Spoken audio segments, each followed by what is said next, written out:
Hello, everybody. Dave Neal here, stand-up comic, host of Bachelor Nation News, and it's a Friday afternoon bonus video. That's right, extra content coming your way. The Chicks in the Office group over there at Barstool Sports just released the video portion of their interview with Clayton Echard, in which they ask him some pretty open and honest questions like, did you bang Shanae? I'll be honest, I don't think he said no. I'm going to play that portion of the interview along with some others. It's a fascinating conversation. I think if you are on the fence about Clayton, you would enjoy what he's doing. If you were on the fence about Colton, he jumped over it and is now engaged. What a week. What a week it has been. Colton Underwood engaged. Clayton Echard, maybe, maybe not. We really don't know. We'll have to see. All right, do me a favor. Hit the subscribe button if you haven't already. Please subscribe and hit the alert bell. Only 6% of subscribers have hit the alert bell. That'll send you push notifications when I have new videos that come up. And whoever's the first person to comment on this video wins a brand new car. That's right. I'm giving away a Kia Soul. I don't. Speaking of souls, let's see if Clayton has any and if he banged Shanae or not. We'll get into this video. I'm not giving a car away. Do I need to make that as clear? Dave Neal gets sued because he promises cars all week long. I need a car myself. Patreon.com/Dave Neal. If you want extra bonus content or want to throw some bread in the old tip jar, you can do that. And let's get into this. I've got 3 different clips I'm going to play. And then maybe you guys know where you can go if you want to watch the whole thing. Let's have a listen to the first clip. I can't even swing. I was going for the whole So we've actually talked about that on the show many times during other seasons, during your season. Did you consider that at all when you agreed to do it, where you're like, people like me now on Michelle's season, getting a bad edit myself more, and they see me more on camera, are they going to find things that they don't like about me, and is that a reason why I might not want to do it? I think I just walked into it thinking, you're a good dude, so you'll get portrayed that way. That was kind of what I was told, and good people get portrayed. Be careful who you So I thought, all right, you trust yourself. You think highly of yourself. People that know you think highly of you. So yeah, you're going to walk in here and you face a little blowback just based off of being originally chosen, but ultimately people will fall in love for who I am. All right, so if you had to look up the definition of naive, you get Clayton Echard wearing a size medium sweatshirt. I'm just kidding. That's probably a double XL, and he's just super strong. By the way, if I interrupt any part of this video because I passed out, it's because my dog is literally sitting right underneath my stool, and he's been farting all day long. And no matter where I go, he follows me around and continues to crop dust, literally just blanketing me in farts. They're rising right up to my nose level and sort of hovering around here in some sort of invisible cloud. It's ridiculous. I guess when you turn 14 as a dog, you just hold in all of your farts for 14 years and then just let them out. All right, that's neither here nor there, but that's where I'm at. In case you're wondering, hey, Dave, you look a little sour today. That's not me. That's the dog's gas. Next clip. And Elizabeth stuff and everything, there were times when watching the show we were all like, oh boy, this is going poorly, but you were fairly vocal on Twitter throughout the season being like, I made some mistakes. I'm seeing it all happen, and that hasn't happened all the time when people are The Bachelor. Yeah, I want everyone to know, first and foremost, that it all falls back on my shoulders at the end of the day. So I just like to talk and explain. If people want to hear why I did what I did, then I'm willing to go through all of that and discuss it openly. And even when I made mistakes, because I clearly did, I'm fully accountable for all of it. And I don't want anyone to think that I'm trying to push something off onto somebody else and try to make myself look better. Because at the end of the day, whether I was directly or indirectly involved, it was still me as the lead that had to navigate all of that. And yeah, I certainly at points was manipulated by certain individuals, but again, that's my fault, I guess, for falling victim to it. I don't want to say falling victim because I don't want to make it seem like I'm too nice. The victim. He's so considerate. He's like, I don't want to play the victim. I don't want to be the victim, but I got duped. It's like, you were a victim. You were a victim of Shanae and several other people lying to your face. You got duped. That's okay. It doesn't take away from other victims. Here, I'm not. It's like, I'm a grown man. I can take criticism. I'm self-deprecating. I really I'm on Twitter and all that, having fun with it where I can, because for the most part, a lot of the drama was, and I didn't know it was as intense as what it was early on. I thought. Let me ask you guys this.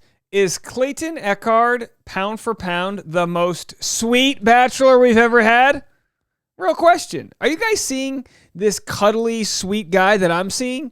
I'm actually getting mad on behalf of him for the way he's about to come off next episode. I just want to hug this guy. Can we all give Clayton Echard a hug? I even said petty drama at one point because that's what I thought it was. Yeah. and it was more than that. And so as I watch it back now, I'm like, oh, damn, I really actually just didn't give this enough weight. Like I kind of just glossed over it when I was there. But you definitely were manipulated. Like, I understand you wanting to take it all back on yourself and being like, I screwed this up. But there's only so much you can do. You're the Bachelor. You're dating 30 women. There's a lot going on. You know, who are you supposed to believe? Who are you not supposed to believe? So I understand wanting to take that all on yourself. But when you watch it back, you clearly were manipulated, and that's certainly not entirely your fault at all. Now, I just want to interject here. You know me, Interjection Dave. ID. Show me your ID, your interjection, Dave. Here's the deal. I'm not here to throw, to talk trash towards Clickbait Podcast or Bachelor Happy Hour. I'm not at all. This is how you run a podcast. All right, guys? And everyone's got different styles. Maybe you disagree. These guys are great. These guys and gals are great. They're informed. They're excited to be there. Obviously, it's in person, so they're able to like ask questions like quicker and be very like touch and go. Not so much what we're seeing with these Skype kind of interviews that are happening with Bachelor Happy Hour and all that. But this is the way it's done. Credit where it's due. Credit where it's due. I think this is a fascinating, and their style is different than Nick Viall's. Like Nick Viall is more so quite like it's a one-on-one conversation, and here we have a pile-on, but I mean that in the greatest way possible. We haven't seen a pile-on like this since Clayton's upcoming episode of Fantasy Suites. Be careful who you bang. How did you feel watching those moments, specifically with Shanae, where you would see you guys talking and having a great conversation, and would cut to her interviews where she's like, I can't believe he bought that. I'm fake crying. He's eating out of the palm of my hand. She's like, I'm Meryl Streep. I deserve an Oscar. No, I'm watching this alongside everybody else, and I'm throwing popcorn at the TV like, what the hell are you doing? But you're also like, props to her? Yeah. Well, again, That's what I'm saying. Like, can't we get a live stream video watching Clayton as Clayton watches? Can't we get that? I looked at it, I was like, okay, you go. I mean, you did your thing. You finessed all of us. And it was a shock. And I watched this back and I'm like, holy hell, like you faked emotions. I honestly, again, call it me being naive. I didn't know people could straight pull out tears on command. And I saw that more than a few times when I was there. And I'm kind of a sucker. I'm a giant teddy bear. When I see tears, I just want to go. I go into protective mode. I'm like, you're crying, so you obviously feel really like this hurts you a lot. I want to be here and just make you feel better.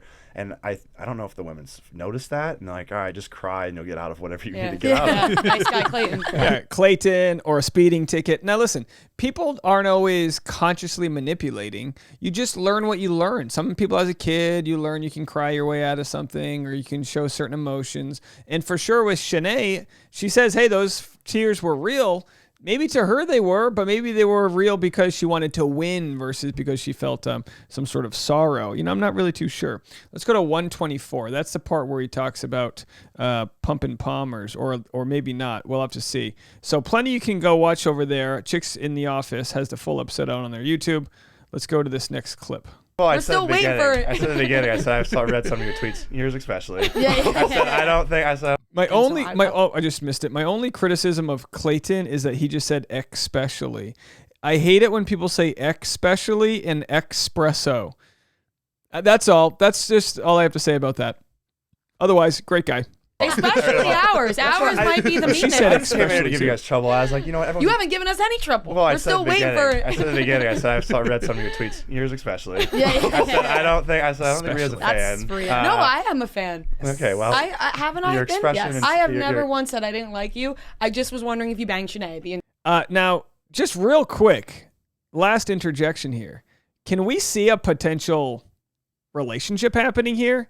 It looks like he really appreciates her style of humor. Now, this is Rhea, right? I know there's two different names. I'm pretty sure that's Rhea. I think we have something to work with there. What do you guys think? I didn't like you. I just was wondering if you banged Shanae the entire season. That was funny. That was funny.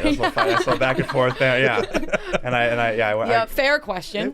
Fair question. By the trailers, they had us convinced. They had us. The trailers get us every time where they're so well done, where you are guessing the entire season, like, when is this moment happening? And now we finally realize it's end of the season. But at the beginning, we were like, is this happening 3 weeks in, 4 weeks in? Yeah. So for those wondering, no, he has not denied banging Shanae yet. And we don't you're know. intimate with both people. Then we see you at church, and it was like, did this happen in the middle of the season? Yeah. Was it Yeah. Shanae? He goes to church right away. Yeah. Like, he's like, oh my God, I praying slept now. with all of them. Now I gotta pray. Yeah, Lord, I don't think you can save me on this one, man. But please. But I mean, now it just seems like it comes down to fantasy suites, which we were all fooled. Well, that's where the editors do their dark magic. Yeah. They do a great They did a good of job. capturing people's attention. And I thought, for what it was, when you made those comments originally and tweeting about it, I was like, she's clearly joking, right? Because I'm over here with the full story. And I was like, that's asinine. But Half and half. But- half jokes. yeah, but then again, I started seeing people online say, "Oh, like he's thinking with the little head, and he's just wanting he's basing his decisions off of just wanting to sleep with Shanae." And it's like, okay, but she's gone now, and she didn't go to fantasy suites. So what does that say? I never was thinking with that. Yeah. Never was. Okay, I'm not. You guys did make out a lot, though. We did, but like. Trent's like, be honest with me, Listen, man. I don't want to downplay kissing, but it's kissing, all right? It's not like you're going to. It's your first. What is that? First base? Or, That is first base. back in That's middle a lot of school. base- That's what Baseball makes analogies. you wanna, Right. I will say that, Start I mean, rounding some of those the bases. kissing, as I watched the episode back, and then like they show her throw the trophy, and then all of a sudden I see I'm throwing up on a bar table. I'm like, no, don't. I was like, no, When don't you're show running this, to don't first show and you this. see that ball keep going, you're like, All right. should I round the bases now? Yeah. First base coach is Yeah, he's telling like, you to go. Very interesting. First base coach, as in, Yeah. Oh A few my moments where I gosh. think, some of the women, in the moment, I was like, oh wait, there's cameras here. Yeah. Be easy, big dog. Be easy. Be easy, big dog. What a way to end this video. Be easy, big dog. Listen. There's probably a 0% chance Clayton is watching this. Hey, man. I know you think there's some haters out there. There's way more people that appreciate what you're doing, what you're trying to do, your empathy, the way that you're apologizing when you see where you went wrong, the way you're not playing the victim, the way you're owning up to things. You are a good role model, I believe, for how people should act both on and off the field here in Bachelor Nation. So kudos to you, and I look forward to whatever comes next. But first, Monday and Tuesday, the 2-night finale. I'll be here before and after each episode doing a live stream. We have tons of content to get to. There'll be more stuff coming this weekend, so make sure you're subscribed. Definitely check out the Dave Neal Show. I got a brand new video on the Dave Neal Show. You can go watch it now, and I'll talk to you guys later. Bye, everybody. Happy Friday.